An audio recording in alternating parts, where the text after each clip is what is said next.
Okay, so we're going to do some linear modelling, and we're going to start with exercise 4A, question 1, where we're going to construct and analyse a linear model.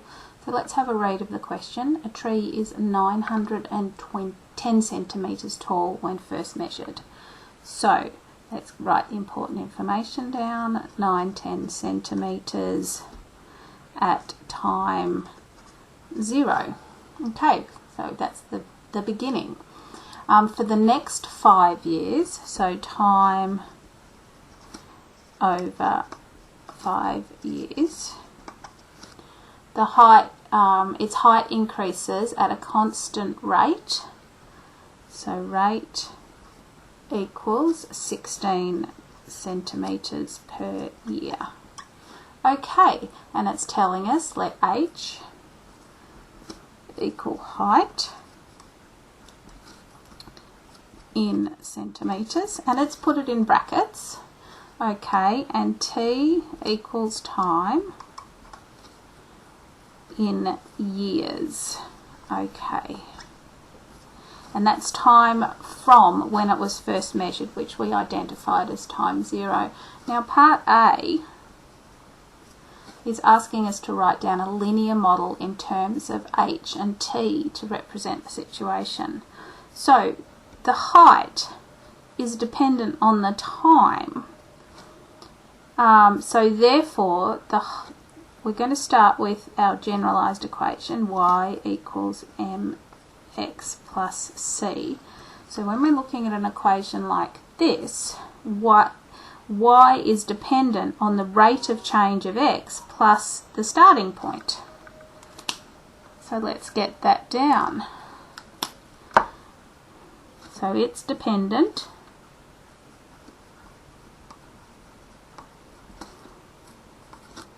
the rate of change, and that's our starting point. So therefore we can rewrite this in terms of these variables here, and these are what we call our variables. And I'm going to rewrite this as this time height equals mt plus c. Now the question has actually given us both the m and the c, because this, the 910 centimetres, is the starting point, and the rate is 16 centimetres. So I can now rewrite this as h equals, the rate is 16 centimetres, so it's 16 centimetres times time, how many years, plus the starting height of the tree, which is 910. So I've actually written the linear model. But we do need to put some values here. It's just telling us from time 0 to 5 years. So I then have to put in that time is less than or equal to 5 or greater than and equal to 0. And just remembering is greater than and equal and less than symbols. So t is here, that's time. The crocodile mouth is pointing to the 5, so it means 5 is greater, and this is greater than and equal to. Here, the crocodile mouth is pointing to t, so it means t is greater than. So therefore, t is greater than or equal to 0, or less than or and equal to 5. Okay, so we've answered number 1 for our linear model. So part B is sketch a graph, okay, of the following coordinates of the intercept and its end point. So its end point is when t equals 5. So let's consider that. B.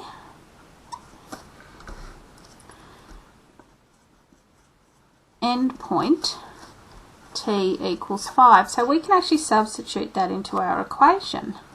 So h equals 16 times 5, because in the end point t equals 5, plus the 910. And let's put that into our equation, into our calculator, sorry.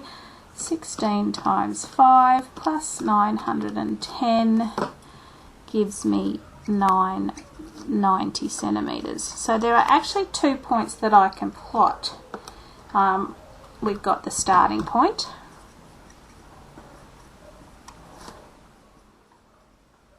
and we're going to be plotting it as t to h instead of x to y, and I'll show you that on the graph in a minute.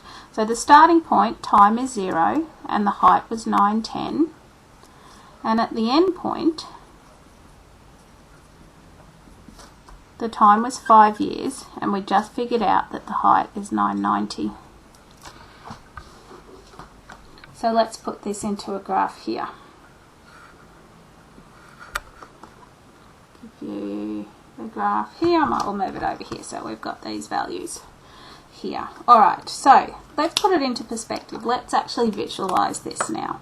So we've got time, so it's dependent on time. Okay, and we've got height. And let's label this as time in years. So you always need to label your axes properly. And then here is height in centimetres.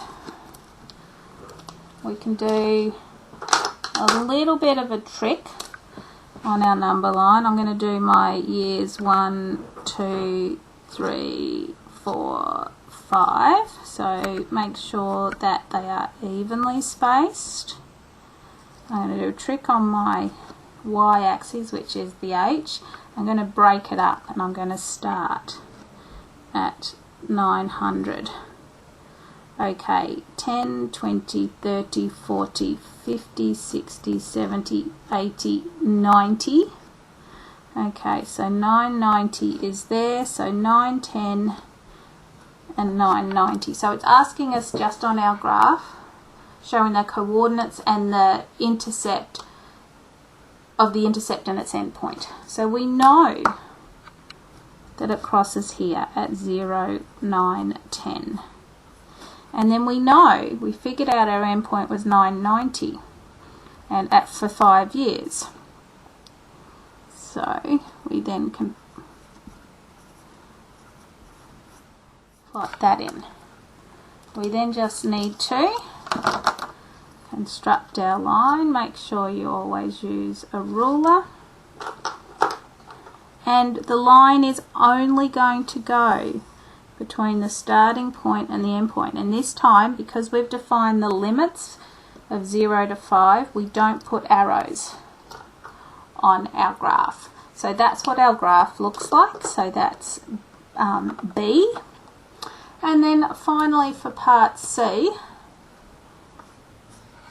actually, let me just explain this graph a little bit more. So what this is telling us is that the tree started at 910 and it's growing 16 centimetres every year. So at 1 year, it's going to be 16 more than that 910. And then at year 2, it's going to be 16 more again. So therefore 32 more than the starting point, and so on and so on. So we know that it's growing, we know that it's going to be a positive gradient there. So let's now go to C. Use the model to predict the height of the tree 4.5 years after it was first measured. So now it's going to be time equals 4.5. Let's substitute it into the equation. H equals, so remember it was 16t plus 910. So let's just substitute it in, 16 times 4.5 plus 910. Pop that into the calculator.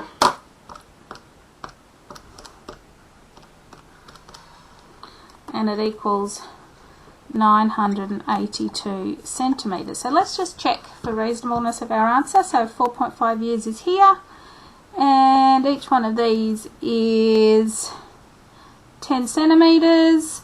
So this would be 980, 985, 980, 985. Yep, looks pretty good. So we've checked for reasonableness of our answer using our graph as well.